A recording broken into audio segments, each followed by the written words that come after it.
Hello and welcome to the No Balls Podcast. I'm your host Patrick McDonald. With me, co-host Sheldon Kaufman. Here we are for the OKC episode. I know after the Minnesota episode, we said it was going to be the Pelicans. Spoiler alert: we got the divisions wrong. The Pelicans are in the other division. No, they're in the Southwest. Southwest. This is the Northwest. They're in the Southwest. Whatever. We should have definitely not put them there because it said Northwest, but I guess the Thunder aren't very northern either. But yeah. So the Thunder is now up. The rest of the division is Portland and Utah.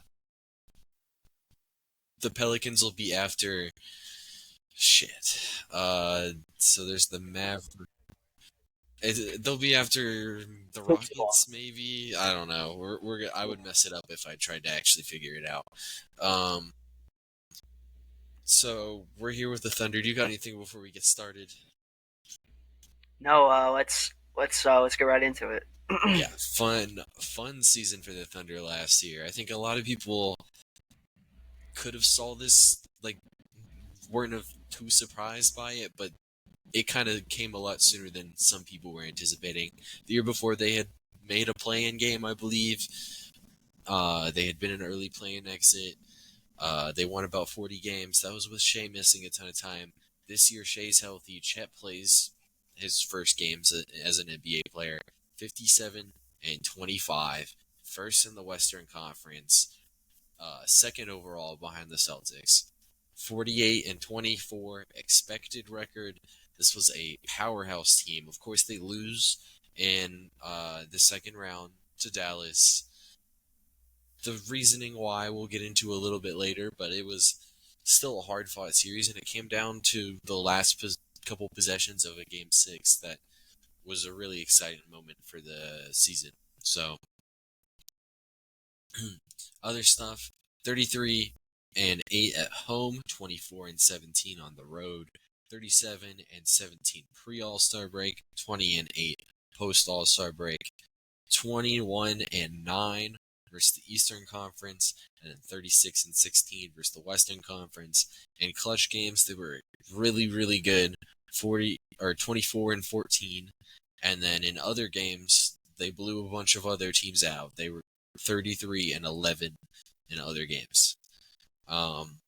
You got anything on this winning standpoint? Maybe even your projections for them before last season, before we get forward into the numbers here. I thought the Thunder were going to be good, but if you told me they're going to be the number one seed, I would have been a little bit surprised.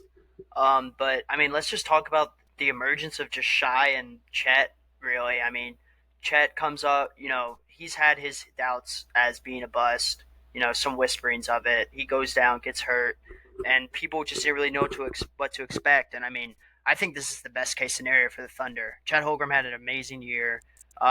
Really showed that he could also be a defensive presence. I mean, he had 2.3 blocks last year. It's really impressive. And then Shy Gilgis Alexander. I mean, he averaged 30 points per game last year, and he was in talks for the MVP. Even though I don't think anyone really thought that he was going to win it, just because of Jokic and Embiid, just how good they are. Um, Also, rookies like Jalen Williams stepped up a lot. Lou Dort was really good last year. I think he had a career year shooting the 3 point. They just had a lot of guys step up this year, and I really thought they were going to do a lot better in the playoffs. Unfortunately, they ended up running into the team that eventually went to the finals in the Mavericks, and I'm really excited to talk about the offseason additions they did because I really think it's going to help this team maybe even be better than last year. Yeah, I mean, a lot of people thought that this was going to be a solid team, but nobody thought to this degree that it would be so good. Getting forward into the numbers, plus 7.4 net rating, second overall in the league last year. If you break it down into offensive defense, 119.5 offensive rating, which was third. Really good offense, only behind the Pacers and the Celtics. And then their defense, a 112.1 defensive rating, 4th in the NBA behind the Celtics, Timberwolves, and Magic. So they were a top 4 unit on both sides of the ball. If you break it down into their offense now, 10th in transition offense, that's, again, it's very solid. That's a word that's going to come up a lot here for the Thunder. Very solid. Second in pick and roll ball handler efficiency, 12th in frequency, 97th percentile. They have so many good guards that were handling the ball. They have a type of player that they like to draft. And these guys that are really smart, they have really good ball skills, and sometimes they don't have the shot, but they can operate in the pick and roll. Their roll efficiency was 8th.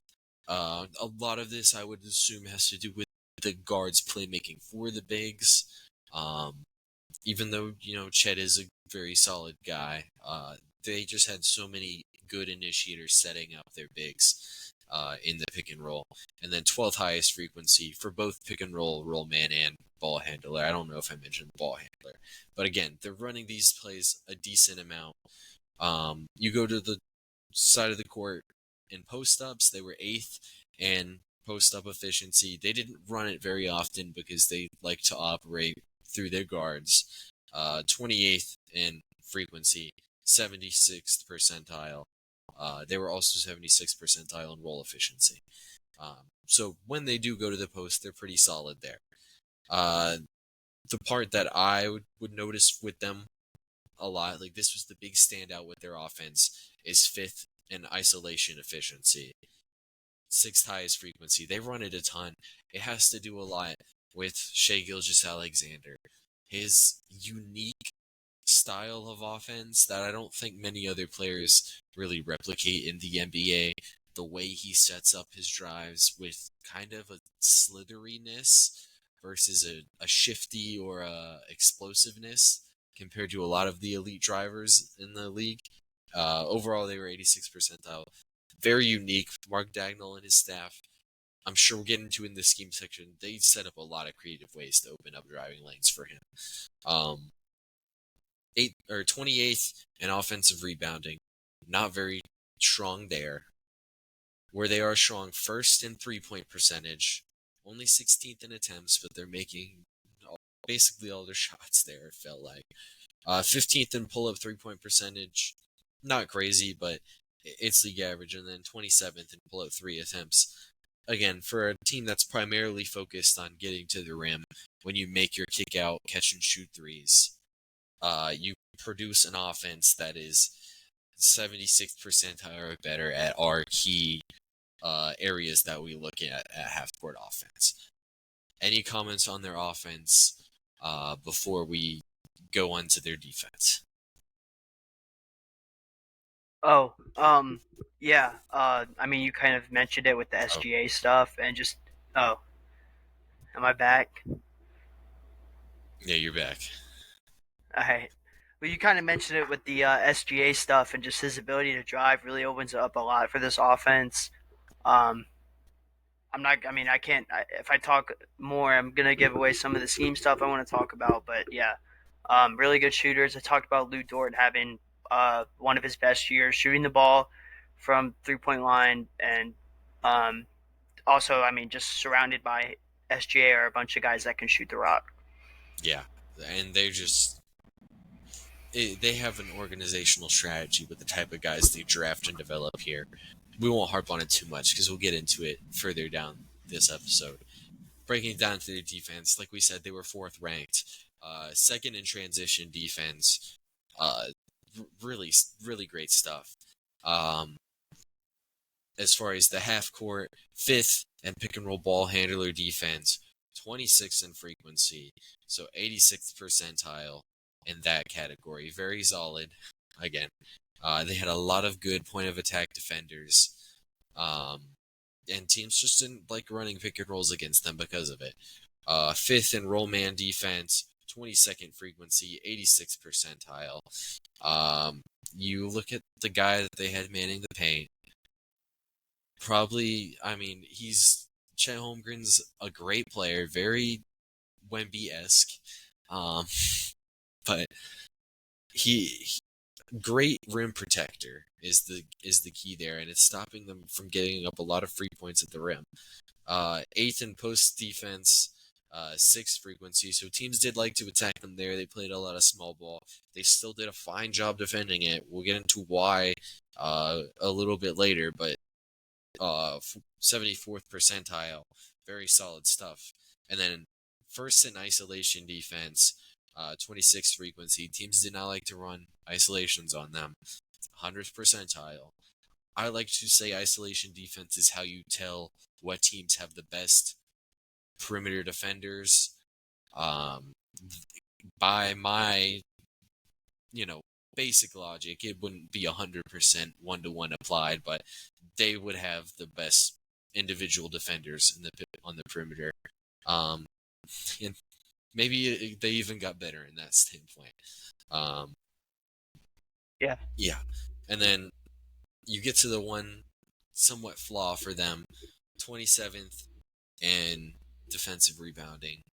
Their small ball kind of left them a little vulnerable here, and this is really showed in the playoffs against Dallas. The memes were all going towards Chet. I would say some of it is Chet Holmgren being a little skinny and not being great with box outs, but a lot of it is their lineups are smaller. We'll get into those lineups on defense here with the scheme section. Talk about what you see from this team on defense that leads to these excellent results. I mean, a lot of it is just how good, like you said, the individual defenders are. Just talking about how great Lou Dort is as an on-ball defender, SGA, Jalen Williams, Chet Holmgren as well. Some of the things I noticed is that they're able to switch a lot with Chet Holmgren because he has that kind of athletic ability. I don't know what they'll be doing now with their center coming in that they just signed in free agency. But yeah, that's pretty much all I got. Do you have anything else to add on? Yeah, so basically overall with this coaching staff, they've really not prioritized, but they have a depth knowledge of space. It feels like on offense, it shows up mainly on offense, but on defense as well. Like there was a lot of talks for Shea to make all defensive team this year. I don't think he should have. Like there were definitely a lot more defenders on his own team that were more likely to, but the guy could just get a ton of steals because this team knows the little movements that players need to make to cut off driving lanes and to shut off passing angles. And it creates a ton of turnovers. It makes it really hard to score on them in the half court. And then you see with the ball handler defense that they were really good at, especially with the isolation defense, even though it's technically isolation one-on-one defense, it's still like you're getting Shea reaching down with his long wingspan. You're getting Jalen Williams at least has a threat to come down. It cuts off so much, and we'll get into the offense. I think this is one of the better coaching staffs in the entire league. I'll just put that out there right now. Offense, what do you have on them? Well, I mean, like you said, a lot of it runs through the guard, and I mean SGA. And like you said, his ability to drive is highlighted immensely throughout this offense. Whether it's him going to the bucket or his ability, his threat to score brings the defense in, where he's able to kick out to people like Lou Dort, like Jalen Williams, like Chet Holmgren. I noticed that you said they didn't like to go to the post up that much, but when they do, they're very effective in it. Chet's either going to get a bucket, fading, or he's going to pass out of it kind of in the high post. SGA is also nice at post ups, but he usually doesn't do it. But yeah, just a lot of guard play stuff. Yeah, and then you mentioned it with post ups. They do also like to post up Jalen a little bit, Jalen Williams, and then Shea a little bit. They like him in post up because he's playing point guard for them. So he's getting some mismatches, even though like teams are putting wings on Shea realistically, but when he has size advantage, they like to go there because he's such a great mid-range scorer that he's kind of a threat at all times in the post. And the skill level of Jalen Williams and Shea is just really hard to stop from the post. Well, coaching stuff. This is year 5 from Mark Dagnall. Sneakily, it feels like he's one of the newer coaches in the league, but I mean, he came up from this Oklahoma City team. He has been in the organization for like 15 years now, maybe at least 10. Yeah, just a really comes in, develops with the team, oversees this rebuild. Really great stuff with Mark Dagnall. Lineup data that I could pull. They play one big and then a ton of shooting guards is how I like to describe it. A bunch of these slightly taller wings, but definitely aren't power forwards. Um, it's yeah, a bunch of shooting guards is what I like to say, but it's these skilled shooting guards like Jalen Williams, like Shea Gilgeous-Alexander. LeGwen Stort's a better. He's a really skilled defensive player. His offensive game's evolving. They like these type of guys. What it ends up being is their offense just looks so unique. There's a lot of guards screening for guards with Chet popping out for the 3-ball. There's a lot of Chet running point guard kind of sometimes. Like if he gets the rebound on the defensive end, he's bringing the ball up the court and he's initiating. Sometimes it's DHOs. They don't run a ton of DHOs. And then isolation drives is the centerpiece of their offense. They believe that Shea Gilgeous-Alexander can beat anybody at any time with his handle and his footwork ability. What they like to do is they put guards in dunker spots, similar to what the Celtics do, to where your rim protector is not going to be at the rim. So Shea basically has a one-on-one drive to the rim. They like to do a lot of off-ball movement with these drives, so they'll have like a shooter in the paint that then sprints like full speed from the middle of the paint to where Shea started his drive from, and it kind of just messes with the help defense a lot. They like to make you really second guess where you should send help from, and it just works so well with the guy running the show there. Other than that, that's all I really have on the Thunder's offense. It's genius, and unless you have anything else, we can go forward to their offseason. Yeah, All let's right. do the off season. So they had their draft. 2 first-round picks, an early second-round pick. Nikola Topic, they selected at 12th overall, and Dylan Jones, they selected at 26. Nikola Topic coming from overseas. He's a 6'5", 6'4"-ish guard. He's a taller guard. The name I would always get to with him is D'Angelo Russell.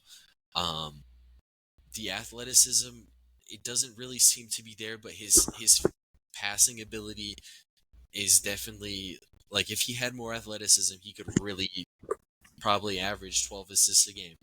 I think he lacks the passing ability, the athletic ability, but the passing skill is there. This should be a guy who can really pass the ball in the NBA. That being said, he tore his ACL really late in the draft process. There was talks of him going at 2, right, beforehand, with Sarr going at 1. But he falls to 12.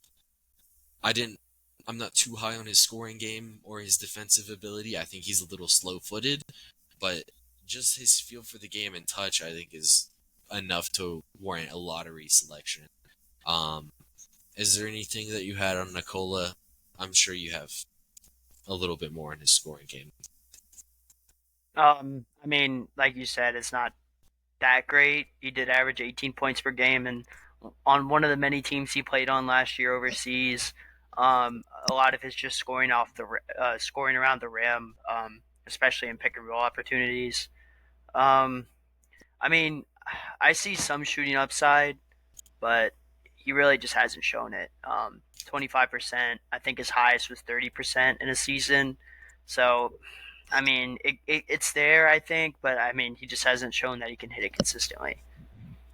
Yeah, I really can not concerned about his shot, but I think he needs to prove that he can shoot in the NBA before teams will respect him, and I think it would make it to where his ability to see time on this type of a team would be really slow, even if he weren't to have fallen in the draft. On a team like the Thunder that are going to be competing, they need him to be able to shoot.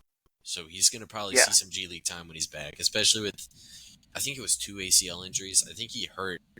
He like he sprained his ACL in the Euro League playoffs, I think, and then in the draft cycle he was playing in another league, and then he fully tore it. I could be wrong on that, but I believe that's what had happened. Um, their other first round pick was a guy who I am probably a little more higher on relative to the um, temperature on him along around the draft NBA draft community, um, opposed to Topic, who I was a lot lower on. Um, that guy for me is Dylan Jones. They selected him at 26. It was in a weird situation with the Knicks where they sent a bunch of future seconds for this pick. I didn't like the back part of the first round a lot in this draft, but Dylan Jones was a guy who I do really like. Out of There's not many guys in this draft that I think could be interesting on ball creators, but Dylan Jones is definitely one of them. Um, I have a lot on him, but to start, he's a 6'5" guard slash wing with a 6'11" wingspan, and he's 240 pounds, and he is strong, right? He's almost 23 years old. Hopefully, should be NBA ready. He played 4 years at Weber State. His handle is excellent, right? Not even just for a draft prospect. Like, I think he has an NBA quality, like a good NBA handle. And his feel for the game in college was just like kind of awesome for a guy who was a primary scorer and maybe not a traditional point guard, kind of a wing guard hybrid. Um, and he moves really well off the ball. That goes along with his feel from the game. Um, the concerns with him are his lack of athleticism, but he really makes up for that with his great footwork and use of strength. And that really comes to play at the rim. He made a lot of his rim field goals. And again, weak athlete, 34 max vertical. Um, I'll pull up the shooting is the big concern with him. His If he is going to be a great player in the NBA, he needs to learn how to shoot the ball better, especially pull-up shots. He shot 34% on catch and shoot, 3-point attempts, and his volume was solid. He shot about 4 a game for the last 2 seasons. Those are decent indicators. He also 30 or 83% from the free throw line all through his 4 college seasons and 86% last season. So those are solid indicators of a shooter. Additionally, his pull-up mid-range game is really good. He shot 41% on 4 mid-range attempts a game last season. Only 5% of them were assisted. He's taking a bunch of difficult shots. He's making a ton of them. I am more high on his ability to develop as a shooter than I think the consensus was, and his passing's just great.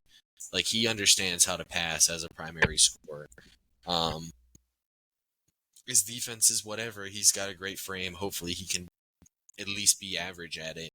I really like this offensive prospect, and I understand why he falls because he's an older guy. But if you have anything on Dylan Jones, that ends my rant on. I think you pretty much covered it all, and I really do agree with you on every point. Yeah, just I don't know. I kind of like him more than Nikola Topic. Like, as a player, I think he's more NBA ready, and I think I kind of do like the ceiling a little bit more. Um, I think this says a lot more on how I feel about Topic compared to Dylan Jones. But yeah, Did you have anything on AJ Mitchell? I'll give you the floor on him. Yeah, I'll go ahead and get into AJ Mitchell. He's a guard, 6'3", 197, 6'6" wingspan. Lefty, I'm pretty sure. Is a good 3-point shooter who's going to be able to space the floor for you as a guard. He shot 39% last year from the line. I think or from behind the arc. I think he really excels in his pull-up jumpers, especially off the pick and roll game. He's able to do it mid-range really well. And his 3-point shot, he does struggle a little bit with pull up threes. That's his one knock. But I mean, overall, just a really good 3-point shooter, and he also has really nice touch around the rim. Just a good feel for getting in there and being able to just lay it up. Um, he does have some athleticism issues, especially trying to get score around bigs. When he gets to the rim, you know, he's definitely better finishing over guards, obviously, but yeah, I like this pick. This is a guy that can go in there and shoot for you, and if you and he can also adds that pump fake ability and can get to the rim. Yeah, So I had AJ at maybe not a solidified first rounder, but a late first rounder for sure. Um, yeah, that's where I had AJ. Very solid spot to take him at 38. Yeah, good stuff for sure. You want the shooters in the draft is the big thing. exactly. Um, and I'll actually pull up. I don't know if they gave him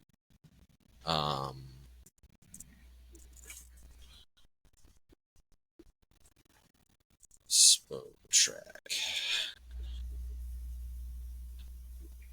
I'm seeing if they gave him a full. Okay, so he's on a two-way. Okay.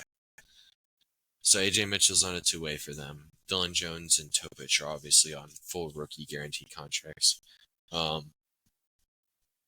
does it for their draft. Can now get into their off-season additions and subtractions. We'll start first with their additions. They brought in UDFA Alex Dukas. I believe he's on a two-way for them. Topage, Mitchell, Dylan Jones, they drafted. The two big ones, obviously, you're going to hear a ton about them. Alex Caruso, they traded from Chicago for Josh Giddey. And then free agent signing Isaiah Hartenstein. Which one do you want to go into first? Because we can do either one. Oh, let's start off with Caruso. You want me to start off? Okay. Yeah, you All got it. right. Oh, okay. So Alex Caruso, we talked about him in the Bulls episode. I want to say, yeah, Bulls episode. And this is, a 3-and-D guy that's been a consistent 3-and-D guy in the league for a very long time, going back to his Laker days. He shot 40% last year from the 3-point line, 1.7 steals, really good perimeter defender. This adds depth to a Thunder team that's already really deep. Um, and I just really like it. I mean, I think you get a better fit for your offense than Josh Giddey gave you, in my opinion. I think it's a great trade. Yeah, on this team, you didn't necessarily need another creator. They already have so many of them. And you like that defensive ability from Alex Caruso. Um, just an excellent player, and I think what they gave up was, I mean, the reaction to this trade was, dang, that's all that they had to give up to get Alex Caruso. Just an excellent trade. I can't say enough about that acquisition. So I guess that leads us to Hartenstein. Yeah, Hartenstein was amazing for the Knicks last season. And if their weakness was the rebounding game. If you wanted a guy to shore up the rebounding, this guy was going to do it for you. Just an excellent offensive and defensive rebounder. Yeah, just really good stuff. The contract for him, $89 million over 3 seasons. 21% of the cap at the start. It goes down to 18.4% of the cap. The third year of that contract is a club option. Just very, I think it's a good signing. There's mixed reactions on the value of it. Either way, I this is what they needed to do, and I think they did a great job of it. Yeah, you got any Hartenstein comments? I mean, we talked about it in the Knicks episode and how important it was for the Knicks and the Knicks playoff run. Um, I mean, you pretty much covered it. You know, really good rebounder. They were bad at rebounding last year, so it solidifies what they were bad at. It's going to be interesting to see. I'm sure we'll talk about the starting lineups coming up here, but maybe him and Chet Holmgren, how that will mesh together. Um, but yeah, I like Mhm. it. I mean, it's huge, really big. Yeah, and with their current cap situation, which we can get into right now, um, they this was the time to pay a guy this type of a salary. The cap's about to rise, and they're about to need to pay their guys. Right now, Chet and Jalen Williams are still they still have 2 years left on their rookie deals. Um, Now is when you pay for those supporting pieces uh, for the roster, and they're doing that with Caruso and Hartenstein. I'm sure they're going to extend Caruso because that's what you do when you're entering this type of a contention window. Um, Additionally, I'll talk about their extensions before we get to their losses. They extended two of their younger wings that they developed in house. The first one of them being Isaiah Joe.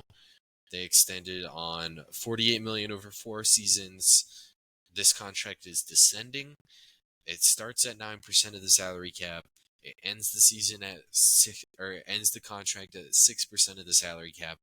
12 million a season. I mean, this is a great deal because I feel like a player like Isaiah Joe would have gone for about this on the open market, and you got him on this during extensions, and it only gets better. Um, this contract does. Like, it only gets more team friendly as it goes up by. I think a great deal to re-sign Isaiah Joe. The other extension they did, Aaron Wiggins, um, similar thing, descending contract, 45 million over 5 seasons, so even less of a number. He's a little bit worse of a player, but still 9 million a season, descending, starts at 7.5% of the cap, ends at 3.9% of the cap. Really good stuff. The last year of it's like a club opt out. Like the club could opt out of that last season. Just two extremely team friendly extensions, and these are just really good ones to do because they're also salaries that are very combinable if you need to make trades. So, like if you were to combine these two deals, you would get to around 20. You could take on about $24 million. Just either way, regardless of that aspect, I think the player getting the signing is also very good. Any comments on those two extensions? Yeah. Well, Isaiah Joe was one of their top 3 point shooters last year at 41%. He's good on defense. I think he was up there lead leaguer lead league leaders in taking charges. Just really good stuff to sign a guy like that. Aaron Wiggins as well. One of those wing shooting guards we talked about. Fits really well in this offense. He's good shooting efficiency. He hasn't really had the chance to shine. So hopefully he can find his way onto the court. Like I said, this is a really deep Thunder team, but it's good to re-sign those guys, especially Aaron Wiggins. I could see him, in a couple years when his game really develops, maybe he finds his way into this, more of a role on the team. Mm-hmm. Yeah, just two really good signings and extensions, and this has overall been a very good uh, operation done by this front office in the past. Um, Losses for the offseason: Bismack Biyombo, Josh Giddey, Gordon Hayward, who ended up retiring, Keontae Johnson, two-way player, Mike Muscala, change-up shooter, Oliver Sarr, Alex Sarr's brother, and then Lindy Waters the third. And I wasn't joking, that is Alex Sarr's brother. No, I know. Yeah, just a worse version of Alex Sarr. Just like well, I The used NASA's. yeah, Thanasis. I used to say it about maybe it was the Plumleys, but then the other Plumley became the better Plumley. It was a weird situation there. Um, Either way, none of those losses are too significant for me. Any of them for you that you want to comment on? I mean, the Giddy one I think would be the biggest one, but I mean, he really wasn't a factor near the end of the year. That he kind of lost his way in the rotation. They ended up not starting him. He was coming off the bench. That's the whole reason he left. Um, And yeah, they I just don't. get a better I mean, player too. yeah, I really don't think. I really like. I'm not. I'm not mad at any of those departures. Yeah. Um, Overall, a good off season. In the Thunder episode, we had already mentioned their future cap implications. They're probably not going to do much as far as adding other players from other teams. We have to bring up their pick situation. So next season they would get Miami's pick if it was not in the lottery, Phoenix's pick if it was not in the top 6, and Utah's pick if it's not in the top 10, along with the most favorable of OKC, the Clippers, and the Rockets. Unless it's in the top 10, then it would go to the Clippers or the Rockets, and the Thunder would get their own pick. They have 4 picks next season. And as well, they have in 2026, they have their own pick. Houston's pick, top 4 protected, and the Clippers pick straight up. They have Denver's pick in 2027, top 5 protected. And then they have a Denver pick in 2029, top 5 protected. Just overall, a ton of picks. This Sam Presti been on a masterclass run here in Oklahoma City. So, just very good stuff. We're now gonna, unless you have any off-season comments, we're gonna get into their lineups and additions, or lineups and predictions. Nope, All I right, got nothing. starting lineup section. I'm interested. What do we have? I'm going SGA. I'm keeping Jalen Williams out there. Um, I'm going Lou Dort. I'm gonna go Chet and Isaiah Hardenstein. I'm interested to see what that is gonna look like. I think that Hardenstein is definitely way better at setting those screens um, for SGA. I think we could see Chet Holmgren taking more of a shooting role as well. But I mean, obviously, we're definitely going to see him, cooking people in the paint or in the post and on the 3-point line as well. But yeah, I think that could be an interesting look. Yeah. So before the first of the 2 moves that happened was the Hartenstein move. And like I have no doubt about Chet and Isaiah Hartenstein playing together. Um, like I feel like that fit's going to be awesome. Um, I just don't think they're going to have to do that. I think in the regular season it'll be better for them to split those minutes, and maybe in the playoffs they do run a lot more of those 2 guys playing together. I think in the regular season it will be Caruso starting. Caruso, Shea, Jalen Williams, Lou Dort, and Chet Holmgren. On the bench, I think Hartenstein might get like maybe. I mean, I think he might get the 4th most minutes on the team. Maybe. Um, he's a guy who plays really hard, so you just kind of want him to, you know, be able to play 100% for the 28 minutes you play him a game. Same thing with Caruso and Le Store. Like they're not gonna overplay a ton of guys. Is the big thing with them. They got a lot of depth. Um, so I would also in the regular season too, probably matchup dependent as well. If they're playing the Denver Nuggets, they're gonna play Hartenstein, right? If they're playing a team that doesn't have as much size, then they're probably gonna play Caruso out there. or maybe it's Luke Dort who hits the bench. Either way, like that's how they're probably going to operate. Is what they need out there on the floor in that individual game. Their other minutes, their bench minutes, interesting is a very interesting point. Who do we have getting most of their non-starter playing time for them? Um, well, I mean, if Hardenstein's coming off the bench, I think obviously Hardenstein.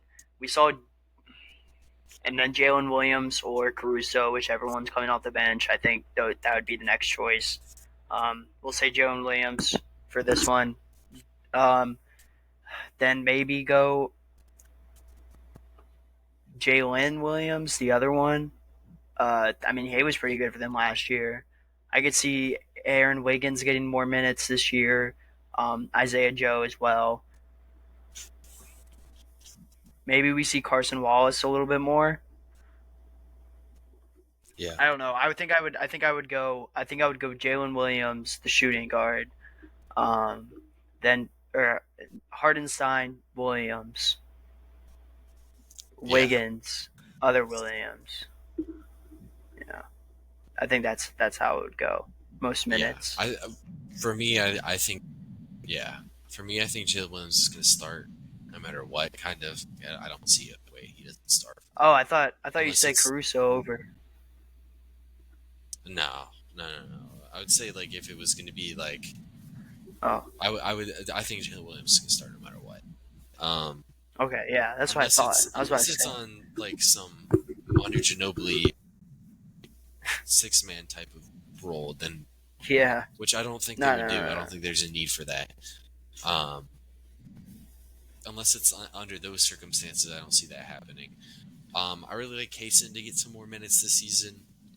Really interesting defender. His offensive game is we're not sure yet. He didn't play that much last year, but he did seem like a really good defensive player. He really cares out there. Interested in what he could give them. Additionally, Isaiah Joe and Aaron Wiggins, they got paid their money because they can play, is the big thing with those guys. Um, I would assume they get a bunch of minutes, and then the rest of the run, I think, is going to be split between guys like Dylan Jones or Ousmane Dieng, who needs to kind of prove himself next season. Um, a bunch of their Happy other flag. a bunch of their just other guys who they just kind of want to figure out who can and cannot play because that's an underrated part about this a million draft pick rebuild that they've done is um, they it's really hard to get playing time for all these guys because how do you prioritize all these guys getting a ton of minutes if there's 9 million of them? Additionally, Yeah, Kenrich Williams, very interesting player. Um, he's a 3-and-D wing. He's probably going to get pushed out at the deadline because he has the decently sized contract. But other than that, like this is just a really good team. They're going to be a really good team again next season. And do you have any more comments on them before we do predictions?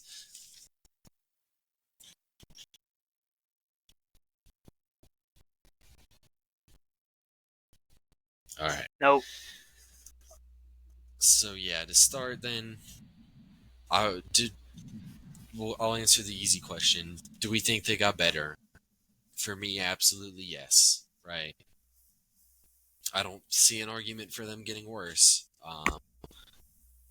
Their losses were not that significant, and they brought in two like legit, like top 70 NBA players. So really good stuff by them. I assume that's your answer as well. Oh yeah, I said. Oh yeah, yeah. I didn't say anything yet, but yeah, I agree. Yeah, they got better. I think the Caruso Giddy thing was kind of a fleece. I don't know exactly the details of the trade. I don't know Straight what up. else they gave up. Oh, well then that was a great trade because I think that Caruso is a better fit. I think he's a way better fit. Do I think he's a better player Yeah, individually? Maybe not, but he's I think okay. he is. Well, well, I mean, he's definitely the better fit, so I think it was a great trade for them, and they got rid of a problem. I'll say this. I think Really good job. Giddy's a better tank leader. We'll see. We'll see. Yeah. If the Bulls do better this year, though, then Yeah. if the Bulls get that 9 seed, then like Uh, we'll see who's talking. I'll see. I had him as the 13th seed, so maybe. I don't know. Offensive MVP, defensive MVP, X Factor. We both had Shea. Yeah. Okay. And we've talked about why. Yeah. Defensive MVP, who do you have? I'm gonna go Dort. I think that he's the guy that you put on your on the best defender every time. Um, he's been a lockdown defender forever. I mean, he's been on the Thunder forever too. I remember when he was first coming up, and he was getting recognition for locking up LeBron James. He's a really good defender. Obviously you could go with Chet. I think Chet is a really great defender, but I think he's limited to rim protecting. I think Lou Dort gives you versatility. So yeah, that I'm gonna go with Lou Dort. Yeah, I have a similar. I pick Lou Dort for the same reason. I think he can actually just you can put him on somebody and he will definitely stop them. I think Chet's a little weak as a post defender. I think he's a solid rim protector and he's a great shot blocker. He struggles a little bit on the rebounding standpoint. I as of right now, Chet is almost a great like a defensive player of the year level player, but he does have some steps forward to take to get to that point. He's still probably a tick behind a lot of the tier 2 candidates for those type of things, right? That's how I feel about Chet, even though he's still really solid on defense. Luke Winstor can you can stamp him on somebody and say, hey, Dort's gonna Limit him. yeah, To, what I think his nickname is on Basketball Reference is Off Night. they had the craziest. That's if you're hard, actually. I kind of rock with that. that is kind of hard because if he's guarding you, you're having an off night. Yeah, that's hard. And yeah, he put Brandon Ingram through this three or the 6 stages of grief or whatever it's called. Yeah. The 8 chambers of hell, whatever. Either way. 7 layers. Yeah. Next up is X Factor for them. Real quick, one of his nicknames is Torture Chamber. Yeah. I like that one too. Yeah. That one's hard. Okay, so for this one, it's hard. I think you can go a number of players. I think the ones you kind of want to look at are the guys that just came in. I'm gonna go with one that you might have them, but I don't know. This might be. I'll say Chet. I mean, I know he had a great year, but what is the sophomore jump going to be? Is he going to be that guy that you said, he's a little bit behind in some categories? Will he be able to check all those boxes, namely the rebounding as well, the box outing as well? Will his offensive game improve? I think he did a really good job, but I think he can average more than 16 points per game, and it really could open up their offense if people are really worried about Chet, because that just gives all the other great players on this team more. Because everyone's already worried about SGA, and you have another guy that you have to put two guys on him. It's going to be unstoppable. So that's kind of my reasoning for Chet. I kind of, I don't know. I just feel like a lot of these new guys aren't going to make a huge impact, except for the guys that already came in, and then we kind of already know what the other guys are. That makes sense. I don't know. Kind of worded that weird, but no, it makes yeah, I'm sense. gonna go Chet. Yeah, for me, my answer is Jalen Williams. If he can take that next step forward, similar to what you said about Chet, having another offensive guy who they can't really guard one-on-one against, for lack of better phrasing, you need to, if they have another guy they need to send a lot of attention to on the defensive end, then I mean there's so much more opened up for him. Last season he was kind of at that level, but if he can really step into that top 25, 20 range of players based off of his scoring ability, because that's, the main part of his game is his scoring and his playmaking. He's an all-around player, but if he can really take that next leap as a scorer, then I don't. This is maybe a finals favorite if that happens, and maybe it would need some improvements on the defensive end from Chet too. But he's already so good there that's how I feel about Jalen Williams. There, like you said, there's not many guys to go to on this team. We either know the guys who they are already, or we just have no idea what we're gonna get out of some. They're too insignificant. Yeah, like Right. they're, even if like Dylan Jones looks really good, like is he their fifth He's option? not gonna be the reason they win a championship. Yeah, not this year at least. Yeah. It might happen later down the line, but it's not going to be for this season. So, any final comments to have on OKC? Yeah, Nope. I'm interested where we have them in the Western Conference rankings. So, Yeah. it should be a great season for OKC. There's very few teams that I can say I would rather have their situation as a Knicks fan right now, and OKC would be one of them. So, that should do it for the OKC Thunder episode. Next episode will be the Portland Trailblazers episode. We actually do know that for sure this time. So, we'll see you guys in that episode.